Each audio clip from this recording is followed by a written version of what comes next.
दोस्तों, bloody tax के आज के बहुत ही ज्यादा दिल दहला देने वाले डरावने से बिल्कुल भूतिया से एपिसोड में आप सभी लोगों का बहुत बहुत स्वागत है। दोस्तों, आज की स्टोरी इतनी ज्यादा खौफनाक होने वाली है कि आप भी अंदर तक बिल्कुल सिहर से जाओगे। आप लोगों को समझ में नहीं आएगा कि आखिर ये नॉर्मल लोगों के साथ ऐसा भी कुछ हो सकता है। जी हाँ दोस्तों, आज जो मैं आप लोगों को स्टोरी बताने वाली हूँ वो स्टोरी है एक माँ के साथ बीती हुई सच्ची घटना।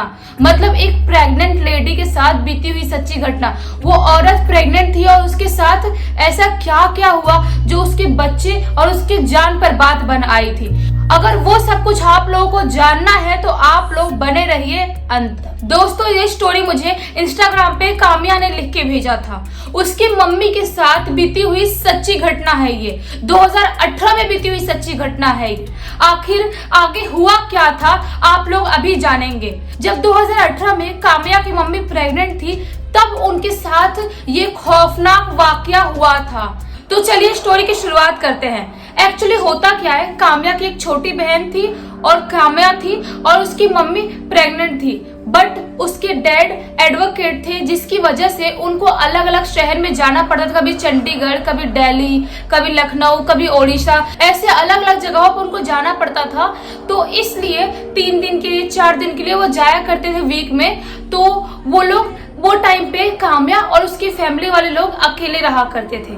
बट इस बार का जो मंजर था वो काफी अलग था, क्योंकि काम्या की मम्मी प्रेग्नेंट थी और माना ये जाता है, काम्या ने बोला है कि जब कोई औरत प्रेग्नेंट होती है वो टाइम पे बुरी शक्तियां उसके बॉडी पे बहुत ज्यादा हावी होना चालू हो जाती है। अगर कोई औरत प्रेग्नेंट है तो बहुत नेगेटिव चीजें होती है जो उसके इर्द गिर्द घूमना चालू कर देती है। सेम टू सेम काम्या की मम्मी के साथ भी ऐसा ही हुआ था। ये 2018 की बात है। जो काम्या की छोटी बहन है वो नींद में लात मारती है। उसको नींद में लात मारने वाली प्रॉब्लम थी, इसीलिए जो उसकी मम्मी है वो दूसरे कमरे में सोया करती थी और काम्या और उसकी बहन एक कमरे में सोया करते थे।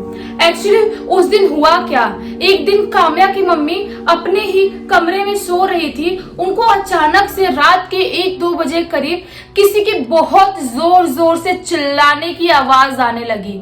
एक्चुअली जो आवाज आ रही थी उनके किचन के साइड के खिड़की के इधर से आ रही थी। वो बहुत ज्यादा घबरा गई अंदर से। उनको ऐसा लगा किसी पड़ोसी का झगड़ा तो नहीं हो रहा है, क्योंकि बहुत ही ज्यादा चिल्लाने की, मारपीट की, इस टाइप की आवाज आ रही थी। वो बहुत ज्यादा डिस्टर्ब हो गई। उनको ऐसा लगा कि मुझे जाके एक बार चेक कर लेना चाहिए, क्योंकि काम्या की जो फैमिली थी और जो पड़ोस वड़ोस के लोग थे उनका रिलेशन बहुत ही अच्छा था। अगर इसके घर पे भी कुछ प्रॉब्लम होती थी तो वो लोग आते थे देखने के लिए। तो इसीलिए काम्या की मम्मी ने सोची कि अगर मारपीट कर रहे होंगे तो मैं समझा दूंगी तो शायद समझ जाएंगे, क्योंकि वो लोग भी इनके साथ बहुत अच्छे से रहा करते थे। तो काम्या की मम्मी ऐसा ही करती है।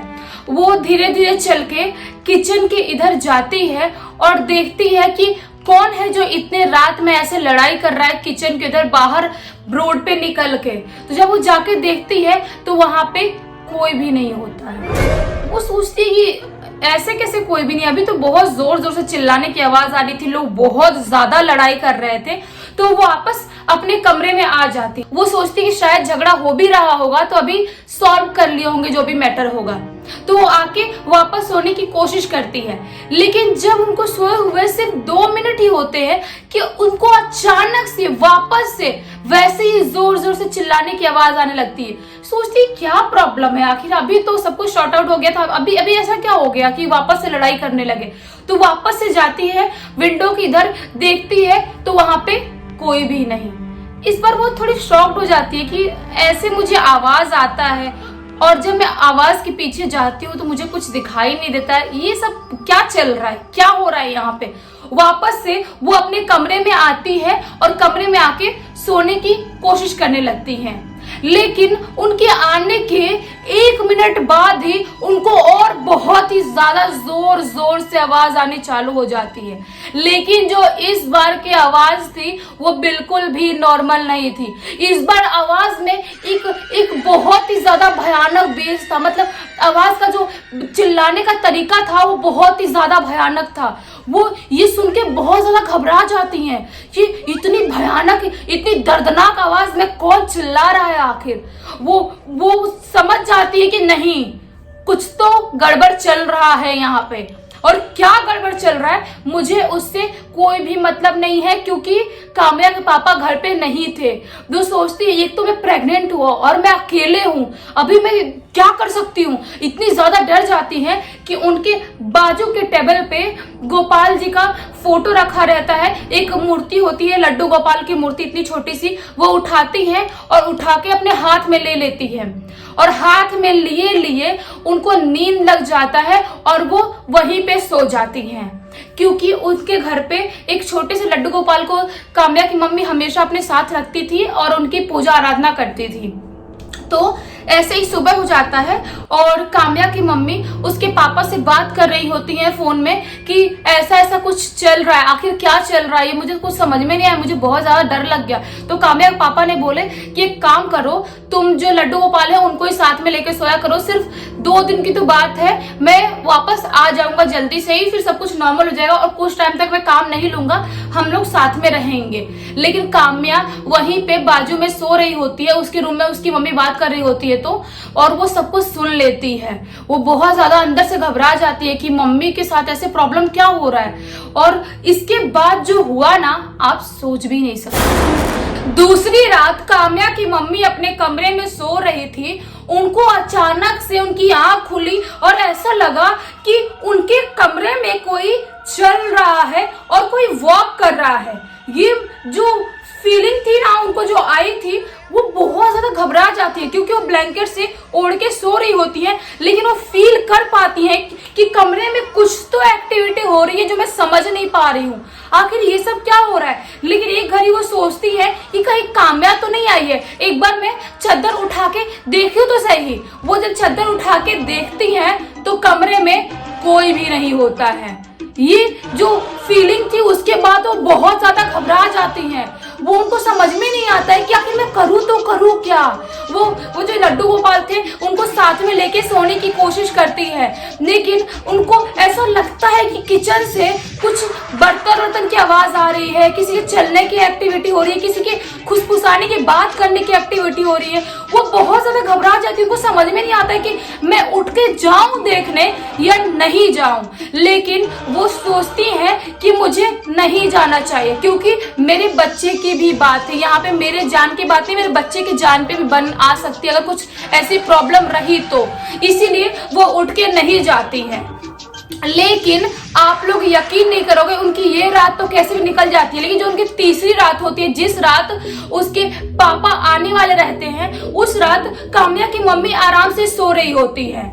उनको ऐसा लगता है कि उनके पास कोई आया है और इतना बड़ा चाकू लेके उनके पेट को फाड़ने की कोशिश कर रहा है और बोल रहा है कि मैं तुम्हारे बच्चे को यहाँ से लेके चला जाऊंगा, तुम चाहे कुछ भी कर लो लेकिन मैं तुम्हारे बच्चे को नहीं छोड़ने वाला और तुम्हारा बच्चा आज के बाद मेरे साथ ही रहेगा। वो इतना ज्यादा घबरा जाती है, उनको समझ में नहीं आता कि मैं क्या करूं।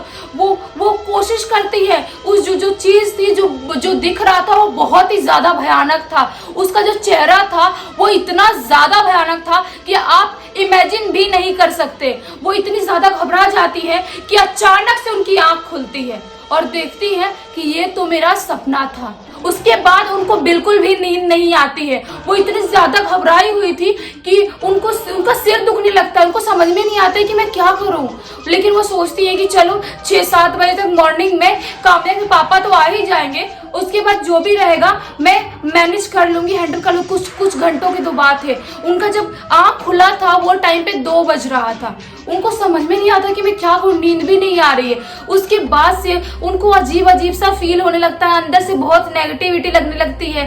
और इस बार वो लड्डू गोपाल को अपने साथ नहीं रखी थी, इसीलिए उनको इतना भयानक सा सपना आया था। उसके बाद जब ऐसी आंख बंद करके सोने की कोशिश कर रही थी, उसके बाद अचानक से लगा कि उनके ऊपर कुछ ऐसे लटक रहा है और उनके ऊपर कुछ कूदने की बहुत कोशिश कर रहा है। वो इतनी ज्यादा घबरा जाती है कि उनकी आंख अचानक से खुल जाती है। वो समझ जाती है कुछ तो ऐसी एनर्जी है जो मेरे बच्चे के पीछे पड़ गई है, जो मेरे बच्चे को अपने साथ लेके जाना चाह रही है। वो अब सोचती है कि नहीं, अब कुछ भी हो जाए मेरे को सोना नहीं है, कुछ घंटों की तो बात है, मैं बैठ के यहीं पे रात बिता लूंगी। और जो लड्डू गोपाल को भूल गई थी अपने साथ में रखना, वो लड्डू गोपाल को अपने साथ में रखती है और उसके बाद वहीं पे बैठ जाती है और भगवान का नाम लेना चालू कर देती है और हनुमान चालीसा पढ़ना चालू कर देती है। लेकिन कुछ ही टाइम बाद, आधे घंटे बाद उनकी आंख लग जाती है और सुबह हो जाता है। जब काम्या के पापा घर पे आते हैं तो ये सब कुछ वाकया उनको बताती है। उसके बाद काम्या के पापा भी एकदम शॉक्ड हो जाते हैं। वो सोचते हैं कि आखिर ये सब क्या चल रहा है,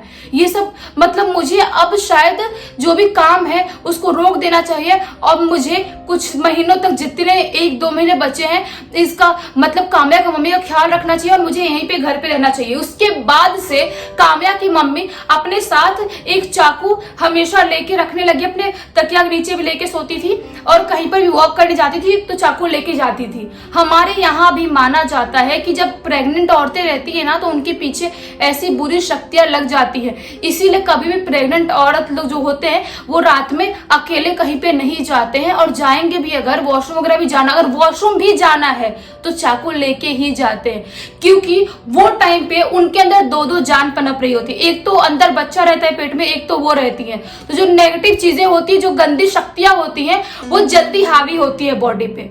तो आप लोग बताना कि आप लोगों को ये स्टोरी कैसी लगी, और आप लोगों के लिए बहुत इंफॉर्मेशन भी मिला होगा आप लोगों को, क्योंकि आप लोगों को अगर पता नहीं होगा कि प्रेग्नेंट औरतों से ऐसा कुछ होता है तो आज आप लोगों को पता चल गया होगा। अगर आप लोगों को ये वीडियो अच्छा लगा है तो प्लीज इस वीडियो को लाइक कर दो, इस चैनल को सब्सक्राइब कर दो, बेल आइकन दबा के ऑल पे क्लिक कर देना, ताकि जब भी मैं नया वीडियो डालूं सबसे पहले आप लोगों के पास पहुंचे। तब तक के लिए बहुत बहुत धन्यवाद। आपका दिन शुभ हो।